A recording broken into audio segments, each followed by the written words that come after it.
Hey guys, welcome back to my channel. It's your girl Ify, and thanks to everyone that has subscribed to my channel. Please, if you're seeing this face for the first time, please hit the subscribe button and stick to this page.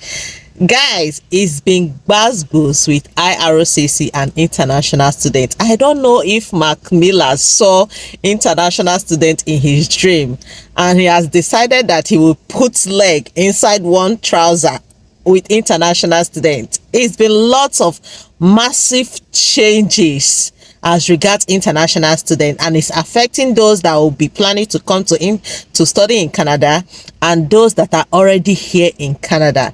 In this video, I'm going to summarize everything, all the big changes that has been happening, as well as recommend the things that you guys truly need to do if you still need to come to Canada. Like I said on my TikTok, if you're following me on my TikTok, I always say this is not the time that you just come and study anyhow course. That era has gone. It has long gone past. If you're not studying in any of those sectors that I will be mentioning at the end of this video, my brothers, my sisters, just re-strategize and look for another way to come down to Canada apart from coming in to study. Okay, so guys, I'll be summarizing all the big changes that has been happening in as regards international students. The number one change is regarding the postgraduate work permit. I don't know. Now, the change is, before now, if you come to study in an institution that is DLI or PGWP eligible, all you need to do is, once you graduate from your studies, you apply for your postgraduate work permit, and that will allow you to work.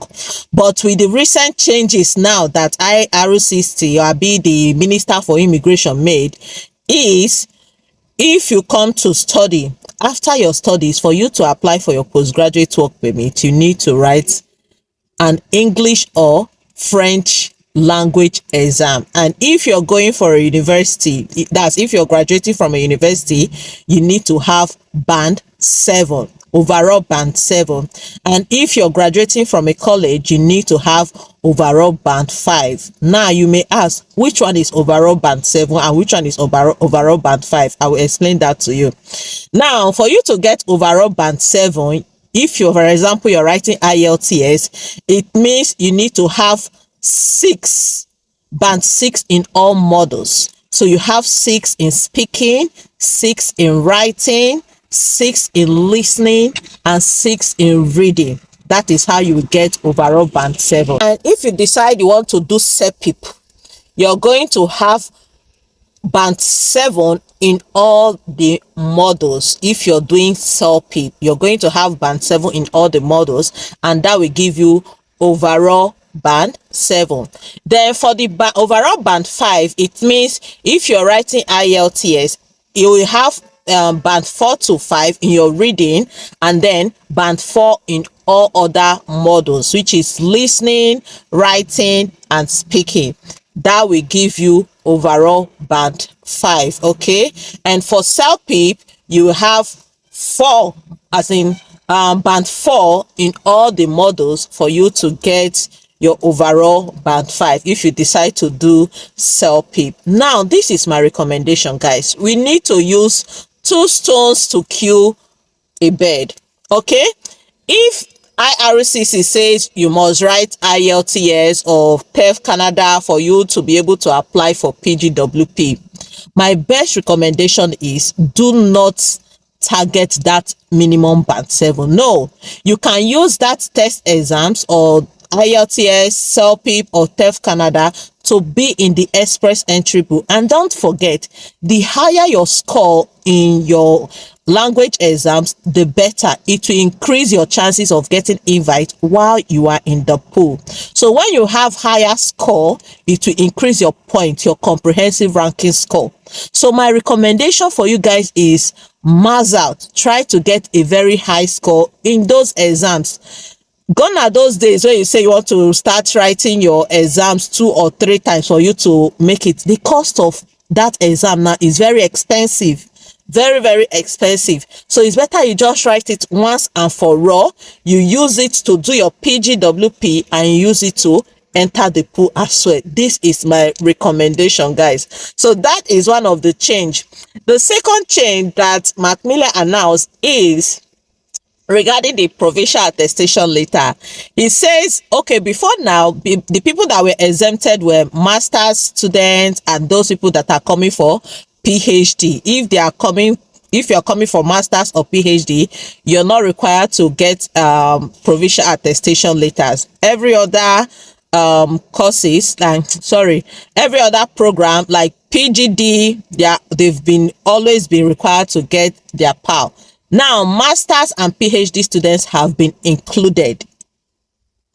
Meaning, if you're coming to do masters in Canada or you're coming to do your PhD, you have to get provincial attestation letter from your school. It is now compulsory. Before now, the CAP thing was not, masters and PhD students, they were not included in the CAP. Now they've been included. You have it at the back of your mind that if you're coming to do masters or PhD, you must get a PAL. Now, the third announcement was regarding the spousal open work permit. Guys, so before now, the people that can't apply for spousal open work permit if they are coming to studies is the PGD. As if you're coming for postgraduate diploma program, you are not allowed to apply for your spouse to come to work. The people that were exempted then were master students and PhD.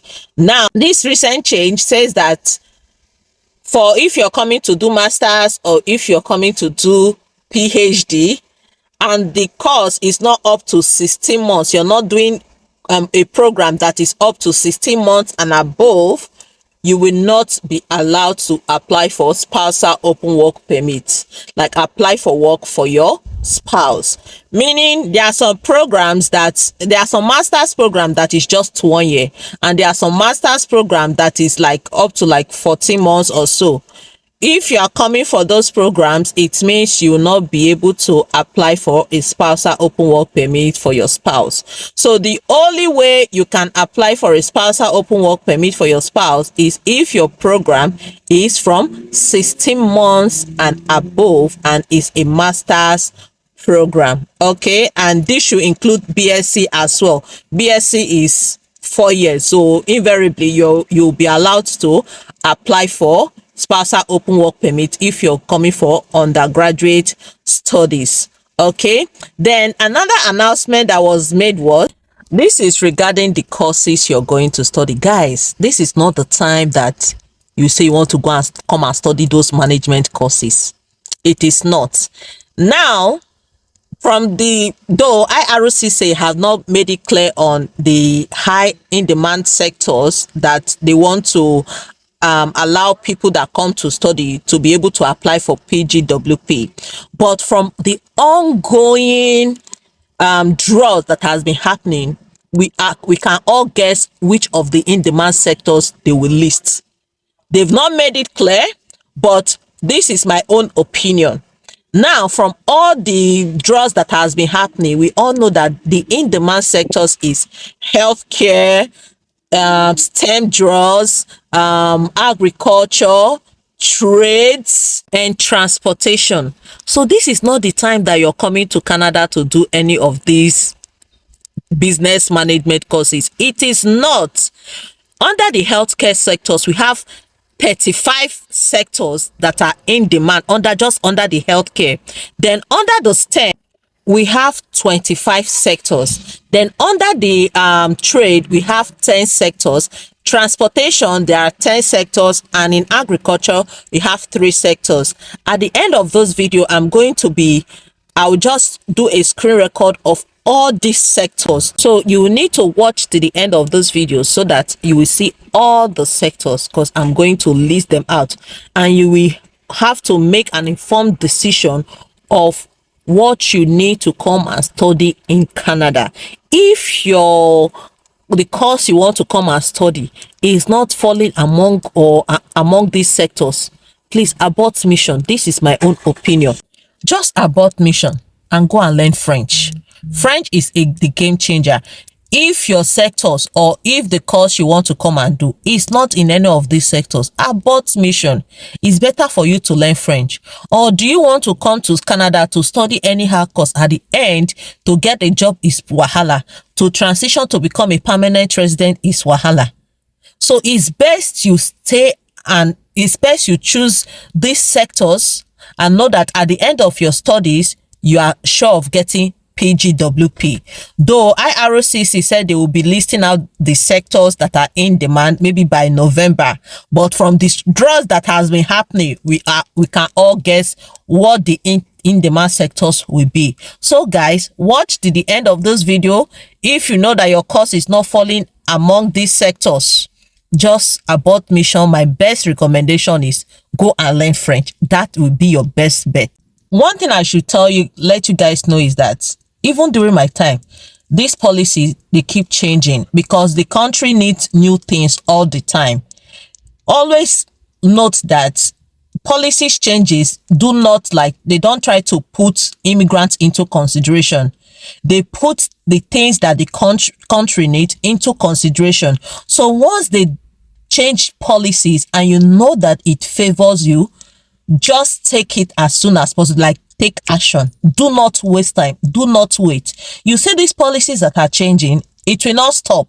It will keep on changing. Years back, it's been like that. It keeps changing. And the more the things that they need, like the country needs, if it's getting filled up, they will be reducing the number of people that will be coming into the country.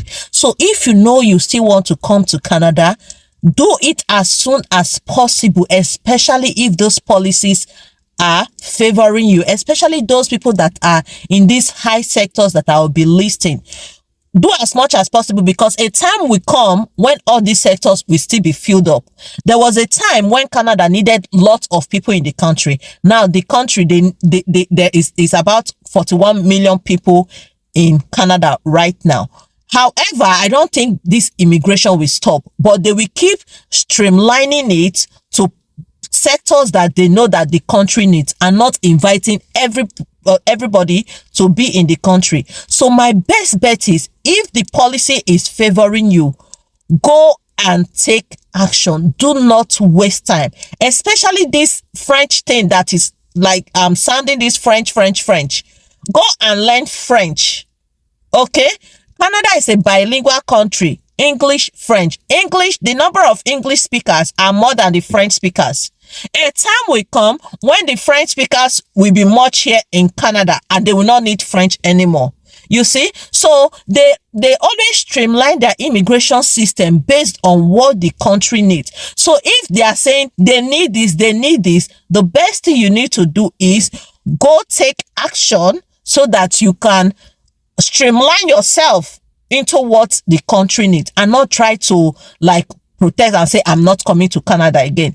They are not listening to you. The more you say you are not coming to Canada, there are more people that are taking advantage and they will be coming to Canada. So if you give up, now you lose. I see some people in my comment section on my TikTok page saying, how can they say the PhD holder should come and write and the English or French language exams, a PhD holder? This is what the country needs. That is what they need. Do what they need, because even though you complain from now till tomorrow, they will not change the fact that that is what they need. The main reason for this language exam, truth be told, there are some people in this country, when they speak English, is wahala. They are not other English, they are not French. These are masters, so people that did masters. So how? Me, I don't understand. So these things, it's not about content. People are coming for content creators, that is content creators that are trying to expose everything. It is not. When you are in this Canada, you can see it clearly. It's glaring. Even through the prime minister, when he's walking, people approach him, people complain. So leave this. It's not about social media. It is glaring. Everything is glaring. It's not a secret thing that you say it's because of content creators that are exposing everything. It is not. Protest is going on. People are seeing what is happening in the country. So they all know all this bad thing that is happening. So they are trying to make the immigration system to be okay. There are no jobs. So the only way they can be for them to reduce the amount of no job is to be streamlining their immigration system. How can they invite more people to come to Canada when they come they will not see job? That is the challenge. So they are streamlining them. So if the system says this is what they want, instead of you complaining, go and act fast and take action rather than complaining, because the things that they want today, it will still get filled up and they will still change their immigration plans. And the more you complain, the more people are coming in, people that are taking advantage, they are coming in, and the more it will be stricter and you will not coming. So the best thing you need to do is, as they are changing their immigration plans, if it favors you, act fast instead of you complaining. Okay, so guys, I'm going to leave you guys to the main sectors that you need to apply to if you're coming to study here in Canada. Like I said earlier, if what you're coming to study is not falling under these sectors that I'll be listing, please, you need to think twice. You need to think twice. This is not the time you come and burn your money. Not just burn your money, is to become permanent resident is a problem. And also take note of the province that you want to apply to. By October, schools will start opening for September intake, which is next year fall. This is not the time that you apply for anyhow courses. So watch the screen record of all the in-demand sectors, all the draws that have been happening for the category based draw, and know if what you're coming to study is worth it or not. All the best, guys, and please do not forget to subscribe, like, and share. See you in my next video.